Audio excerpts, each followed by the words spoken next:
Oh, so you must have been like one of the earliest people on YouTube then.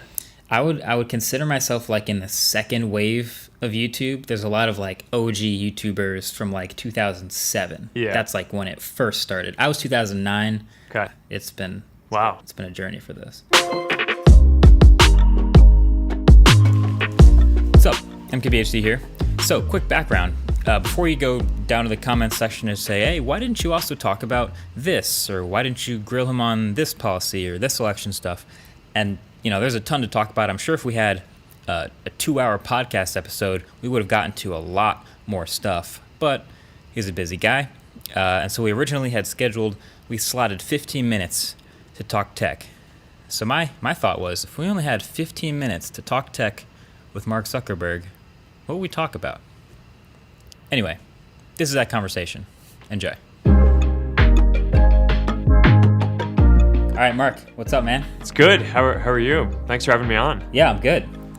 So for the Talking Tech series, I think we always start by an introduction. I don't know if you need an introduction to this audience, but I think people know you as the co-founder of Facebook, the face of Facebook.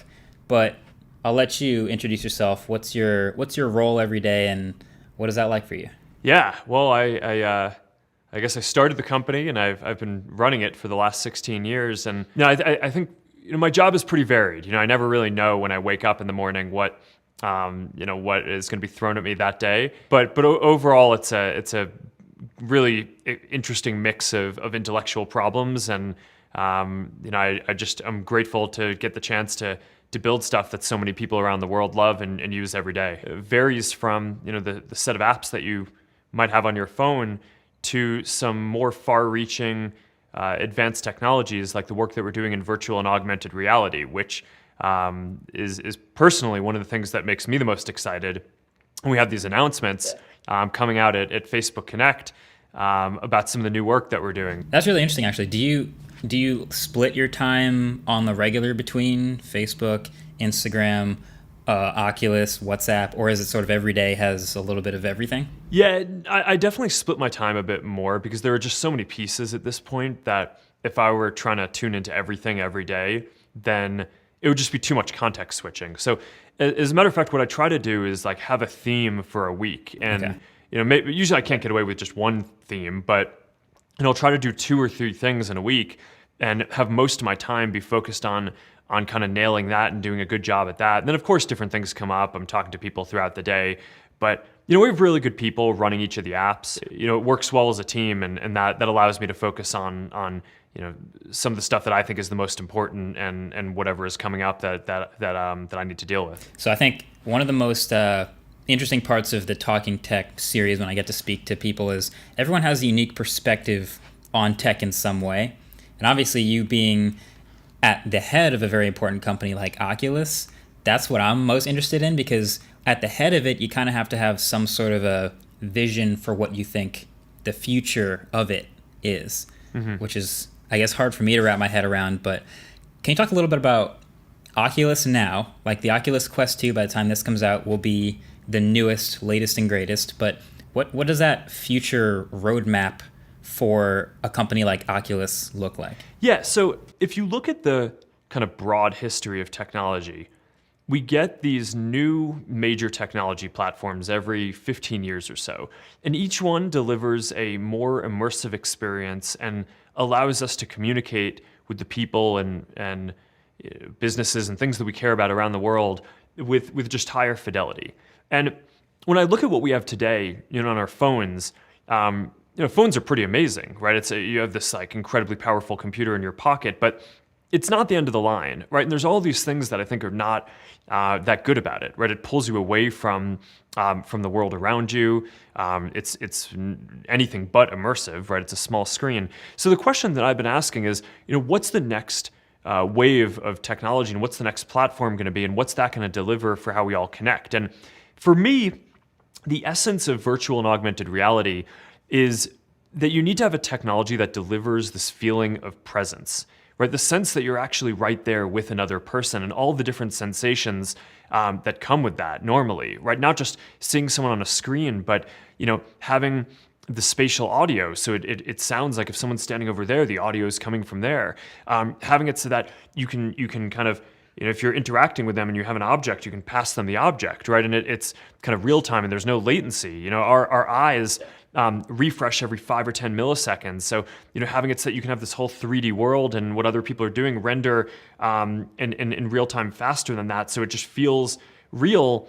I think that that's different, right? In every other type of technology platform that we've had, game consoles on TVs, computers, you get some pretty amazing software, but you're basically trying to convince your brain the whole time that you're in a different context than you actually are when you're really just kind of sitting on your couch or your desk. VR and AR are the first platform where it really just convinces your system that you're in a different place. You almost have to try to convince yourself to snap out of the reality sometimes and realize, hey, this actually isn't real. I'm in a different physical place. But that's pretty powerful. Yeah. So there's a long line of technology that we need to develop to fully deliver that sense of presence. But I think that that's really what we're in the business of doing with the Oculus virtual reality product lines and with the augmented reality glasses that we're working on over the coming years, is just how do we deliver that sense of presence and connection for people? Yeah, I think that I like that train of thinking. A question I get asked a lot is like, I do video now on YouTube, and my goal is always to make the highest quality video possible. So like I can put a product in front of you and it looks as realistic as possible, almost like you're holding yourself. But what's the next version of that? Maybe the next version of tech reviews 10 years into the future after its YouTube videos? And my natural answer has been, I think VR makes the most sense. If I could literally kind of like put you in my shoes, then you'll feel like you're in the car that I'm driving or holding the phone that I'm holding. Is that a dumb answer? Have I been giving a good answer this whole time? I mean, I certainly agree with that, but our company is probably investing the most in virtual and augmented reality of anyone else in the world. So, yeah, I mean, I would hope that 10 years from now or 5 years from now, people will have a relatively sleek pair of goggles that they can put on and basically transport into your studio where you are. And instead of just holding up the phone in front of you like you just did, they could grab it, that you can hand it to them, and they can play with it and kind of experience that themselves. Or maybe the lighter weight version of that would be augmented reality, which I think you're still gonna have to go into some kind of different mode to want to put on sunglasses or goggles and have that fully immersive virtual experience for virtual reality. But I think augmented reality, once that hits and you have a normal pair of glasses that, good looking kind of normal glasses, not anything that's super thick or anything like that, and that can last all day long but can project holograms into the world, then you'll be able to do a version of your show where your hologram can just show up on my couch right here, and you can hand me the phone and I can kind of take the phone as a hologram and play with it like that. One kind of trippy thing that I think about that's further out is once we have really good, mature AR glasses, we won't even necessarily need other kinds of screens anymore, right? Things like TVs, tablets, all these things could just be digital holograms and could be apps that, some kid halfway across the world in some other place makes, and you'll be able to get completely kind of new designs for things like TVs in kind of different kinds of shapes that are not like the regular thing that Samsung can make in their factory. And I think that there's just going to be a crazy amount of creativity that gets unlocked and a lot of innovation when a lot of stuff that physically today has to be produced in a factory, which obviously most people don't have access to doing that, can just get turned into an app that can be a hologram that you can give to someone. I think that that's going to be wild. So I'm really excited about it, and that's why we're just so focused on this, and we have thousands of people working on this at Facebook, because I just do think that this is going to be the next major computing platform, even if it takes several years to get there. Right. And so do you see like a world maybe where screens or displays are sort of a past, where you literally can project with AR if the tech is good enough? You can just hold like a rock or whatever, like a very simple, inexpensive object, and with your AR turn it into a screen, if that makes sense? The real thing will always have somewhat amount of more fidelity than you'll be able to get with augmented. like haptics are one area where you want to feel something. You pick up a rock or an object and it kind of has more weight. That's kind of hard to model. But I do think we're going to get other senses through augmented and virtual reality that may not be possible in the physical world. So let's say, for example, okay, I'm kind of feeling around on my desk and my hand is getting close to a water bottle. Right, today you don't feel the water bottle until you touch it, but it's possible in AR or VR that we can provide some kind of sense. So as you start getting close to an object, you start feeling some kind of resistance or some sense that you're near something, which of course is how some other animals navigate the world through sonar and different things like that, getting a sense of different. So I think it's going to be pretty wild. I think a lot of new things are going to be possible. It's not that it's going to replace all physical things. Of course not. A lot of things you still need to be physical, but a lot of different types of media, books, games, different things that people have, TVs. It's not actually clear that in the future those all need to be physical objects anymore. I think a lot of them, if you're sitting next to me, your hologram is here with me, and maybe another friend is kind of sitting next to you on the couch, hologrammed in from somewhere else, and we want to play a game of cards, and I can just kind of snap, and here's a virtual deck of cards, and I can hand them out. Right? It's like I just think that that's going to be pretty wild. So I think that that's going to be really powerful, but there's obviously a lot more technology that we need to develop before we can get there. Gotcha. Yeah. See, this is why it was a good idea to talk to you, because I'm not thinking this far into the future, and now I'm like, okay, you got to address all of your senses, your sense of sight, your sense of hearing, but also you could introduce new senses, which is kind of crazy. But here's a question I've been wondering about. It could go with AR or VR. What do you think is more important for people to adopt this tech? The actual quality of the tech and the experience itself, or the minimalization of the form factor? Because I'm thinking, you mentioned earlier, like the glasses maybe having like a thicker rim but not too thick, and being relatively unobstructive. Is that as important, or which do you focus on first? Well, I think it's a little different between virtual and augmented reality. For virtual reality, because a lot of people, you're doing it at home, or you're kind of doing it in an area where you're where it's kind of reasonable to be fully immersive. The way it looks is not, I think, the biggest factor, right? I think if we were talking about people walking down the street wearing a VR headset, I think that would be a different situation, but that kind of doesn't work. You don't want to be fully immersed, right, in some other world where you're walking down the street. That's where augmented reality comes in. So for VR, I think there are all these reasons why you want to get it smaller, right? You want to make it more portable. Of course, you want it to be more comfortable. The lighter it is, the kind of the more comfortable it's going to be for people to use. And of course, anything that people are going to use, you want to be cool, right? You want it to look cool, right? You care about how the headphones that you're using look, right? It's like you probably like the design of them, right? So it's something that matters, and that's something that we work on. For AR, I think there's going to be a completely new threshold, because that's meant to be worn and you're interacting with the world around you and just bringing holograms into the world.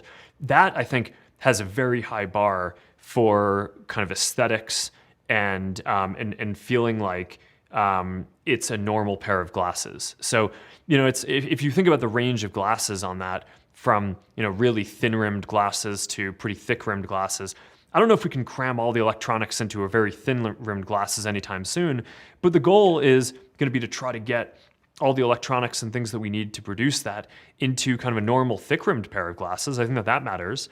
But then in the meantime, for virtual reality, we just want to get it as light as possible. So for Quest 2, the goal, we got it 10% lighter than Quest 1, right? We shaved off about 60 grams. And we made it so that it's not just lighter, it's also smaller, right? So it's the headset piece is smaller, but the strap is a soft strap instead of the hard strap, which when it was a little heavier, you kind of needed a hard strap in order to make it so that the weight distribution worked on your head and that the harder strap could kind of support that. But now that it's lighter, we crossed a threshold where you can get the soft strap. Then that has a double benefit, because now the soft strap makes it a lot smaller. So I can just chuck it in my backpack when I'm on the go a lot more easily, and it makes it a lot more portable, so it's functional. So I think that kind of thing really matters. And we're definitely going to continue focusing on just smaller, faster processors, better screens, until you get down to the Retina displays. We also were able to lower the price from $399 to $299, which I just think is going to make it possible for a lot more people to access that and get into VR. And that's something that I'm really excited about. Also, whenever I think about AR, I think my brain naturally goes back to remembering Google Glass back in the day. And I'm curious, when you're thinking about the future of what you want AR to look like, do you ever look back at the past? Like, was Google Glass ahead of its time? Well, I think that the idea that you're going to want to have some information and context there, I think it makes sense to work on that. And I think that we'll see other types of glasses come out. I'd imagine. I don't know what Apple and others are working on, but there's one version that the tech can take, which I think you can kind of think of as like a smartwatch on your face, right? So it's like, what do you use your smartwatch for?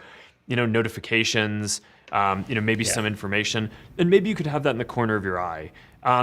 Would that be interesting? Yeah, I think that some people might like that. That's not personally the thing that I'm super excited about building.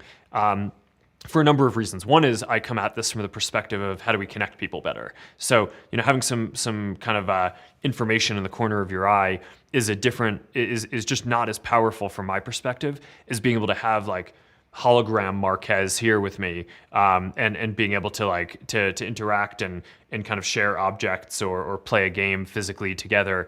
That I think is just like a completely different value proposition that's going to be harder to build, but I think is worth waiting for to get to that. So I think you'll kind of see different things. Google Glass was sort of an early take on the kind of smartwatch on the face type of thing, and I don't know. I'm sure others will try that too. That's that's not the main thing that we're focused on trying to build. Gotcha. So I have a little bit of a rapid fire, little this or that questions, and we'll see what you think. Okay, algorithmic or chronological? Ooh, well, I mean, I feel like I'm kind of the algorithmic guy. So yeah. So look, there's a place for both. At the end of the day, if your cousin or someone, if they have a baby or some milestone happens, it's like you just kind of expect that you're going to see that, and people get upset when they miss that because it was 40 posts down because it was in chronological order. So I think the ranking is more valuable. The other thing that we just found is that when we made the whole thing chronological, it basically encouraged people to spam, right? Because a lot of pages were like, oh, I could get to the top by just posting stuff really, really frequently. So I kind of think like having an option to see things chronological in a world where most pages expect that their content is going to have to be ranked and therefore has to be good content is kind of a good balance. But having it go all chronological, I think, kind of produces some bad effects. Got it. I feel like that's the level-headed algorithmic answer. I prefer good algorithmic to chronological. Favorite non-Facebook app? Well, I mean, these days I'm in Purple Air a lot, but I don't know if that's good. I mean, that's because of the California wildfires. It's the air quality app. I think they. Gotcha. I mentioned Spotify earlier. I probably spend more time in Spotify than almost any other app. I like music a lot. Same. I think Daniel is a great entrepreneur and a good person. And it's a good company, and I think they've just done a great job with their work. All right, phone in your pocket right now. I've been using Samsung phones for a few years, and I'm a big fan of them. And I think that they build great phones. I like Android. I also just think, as someone who's building a company where billions of people around the world use our products, most of them use Android phones. So I think it's pretty good for me and for the management team of the company to have exposure to using different Android phones instead of all just having iPhones, which it would probably be the default for a lot of folks. Last one: Craft Hickory Smoked Barbecue or Sweet Baby Ray's? I mean, is that even a question? I think it's well known on the internet that I am a Sweet Baby Ray's fan. Fair. I like barbecuing, and I guess I'm a Sweet Baby Ray's fanboy. Fair to say. Mark, thanks for joining me. I appreciate the time. I know you're a busy guy, so taking the minutes to spend with me was appreciated, and hopefully I'll take all this new knowledge about the future of VR and AR with me. Awesome. All right. Well, thanks for having me. Appreciate it. All right. See ya.